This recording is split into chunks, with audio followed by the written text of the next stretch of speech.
pushing the play button on YouTube. How simple is that? These very simple actions done in anticipation of reward. And it turns out that there is actually a formula to help us predict the likelihood of these singular behaviors, these singular actions. It comes to us from a researcher at Stanford by the name of B.J. Fogg, who tells us that for any human behavior, as represented by B, for any human behavior, we need three things. We need sufficient motivation, sufficient ability, and a trigger must be present. How many of you have seen this before? Okay, all right, some of you. Okay, so for those of you who are new to this model, it's a very powerful model because it explains essentially all human behavior. All human behavior, offline, online, doesn't matter. Motivation, ability, and a trigger. So let's walk through some of these three things.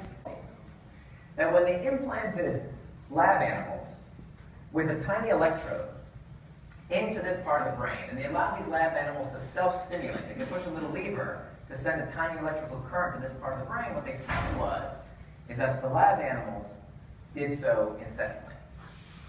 They would forgo food, they would forgo water, they would run across painful electrified grids just to continue to activate this part of the brain. In later experiments done on people, they observed similar results. That people who were given the ability to self-stimulate with a little button, stimulating this part of the brain, the nucleus accumbens, did it hundreds of times. They had to have the machines forcibly removed from these people to get them to stop pressing these little buttons to activate the nucleus accumbens. Well, it turns out you don't need an electrical current to activate the nucleus accumbens. Your nucleus accumbens is activated every single day. When you see luxury goods, sex, certain junk foods, chemicals, and of course right there in the center, technology. All of these things activate your nucleus accumbens every day. Now, Olds and Miller and much of the psychology community for years and years believed that the purpose of the nucleus accumbens, the way it drove people to action, was because it stimulated pleasure. Right? Why else would lab animals and later people incessantly activate this part of the brain if it wasn't because it felt good, right? Not exactly. It turns out that what we now know about the nucleus accumbens is that it becomes active not for pleasure per se, but to stimulate what we call the stress of desire. Wanting, craving, anticipation is the role of this part of the brain. Because what we now know through this miracle of fMRI studies is that the nucleus accumbens becomes most active in anticipation of a reward, but when we actually get the thing we want, the thing that's supposed to make us happy and feel good, that's when the nucleus accumbens becomes less active. So the nucleus accumbens becomes stimulated. The way the brain drives us to act is by creating these itches that we seek to scratch. And it turns out there is a way to supercharge this stress of desire. Does anybody want to know how? Anybody curious? Yes. See. I'm giving it to you right now. So when I asked you a question, I took that long, awkward pause. Some of you kind of perked up. What's he going to do next? What's he going to say? And it turns out that the unknown is fascinating.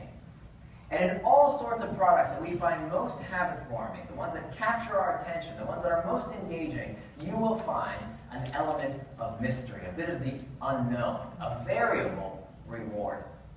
This comes out of the classic work of B.F. Skinner, the father of operant conditioning. Many of you might remember Skinner from your Psych 101 class.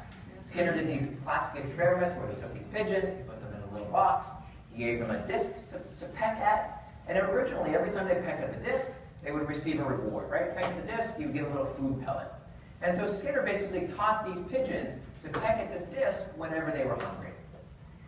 But then Skinner did something a little bit different. Skinner introduced a variable reward. So sometimes the pigeons would peck at the disc, nothing would happen. The next time the pigeon would peck at the disc, they would receive a reward. And what Skinner observed was the rate of response, the number of times the pigeons pecked at this disc, increased when the reward was given on the variable schedule of reinforcement. Why does this happen? Why was the behavior observed more frequently? Well, because what we now know is that variability activates the nucleus accumbens. It spikes activity in this part of the brain and creates this wanting reflex, this desire, this anticipatory response.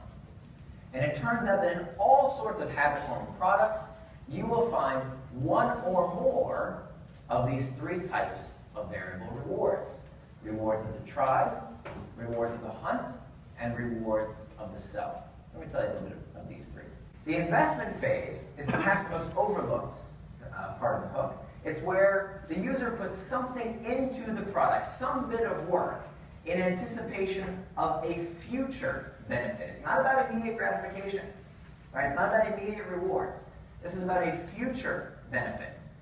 And there's kind of a sacred cow in the design community that everything has to be easy, right? Easy, easy, easy. And I just told you that in the action phase, that's very important. You have to make the simplest behavior in anticipation of reward. But if you're not asking for an investment after the reward, if you're not asking the user to put in a bit of work into the product in anticipation of a future benefit, you're missing on an opportunity. Because what investments do is increase the likelihood of the next pass through the hook. And they do this in two ways. Number one, investments load the next trigger. Investments are these small bits of work that users do themselves to get a future benefit, a future reward, in the form of loading the next trigger. So let me give you an example. When I send someone a message on WhatsApp, and I've had this in my deck way before the $22 billion acquisition, by the way, but when you send someone a message on WhatsApp or any messaging service, you don't get anything, right? There's no immediate gratification. You don't get points. You don't get badges. Nothing really happens when you send someone a message. But what you're doing by investing in that platform to send your message is that you're loading the next trigger because you're likely going to get one of these, right? When someone replies to you, you're going to get this little notification, this external trigger, bringing you back through the hook once again. The second way that investments increase the likelihood of the next pass is by storing value. Storing value is one of the reasons I love working in technology. Because unlike products in the physical world, right, things made out of atoms, your chairs, your phones, your laptops, everything in the physical world depreciates, loses value with wear and tear. The more we use it, the less valuable it becomes. But habit-forming technology should do the opposite. Habit-forming products should appreciate with use. They should get better and better the more we use them because of this principle of stored value. So for example, the more content I put into iTunes, the more valuable it becomes as my one and only music library.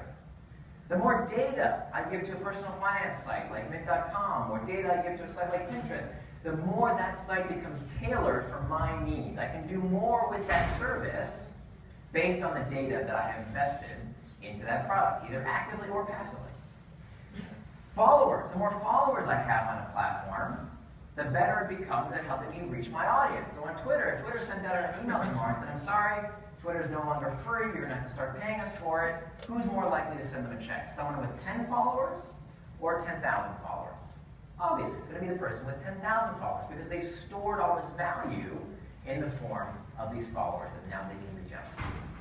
And then finally, reputation. Reputation is a form of stored value that users can literally take to the bank because the price that I can charge for my goods and services on sites like eBay and TaskRabbit and Airbnb is determined by my reputation score. And how likely am I to leave one of these platforms after I've accrued all this stored value in the form of reputation? It's kind of hard to do, right? It's kind of hard to leave once I've stored all that value. So that's it. It's a very quick overview of the hook model, these 4 basic steps that bring users back by connecting their problem to your solution with enough frequency to form a habit.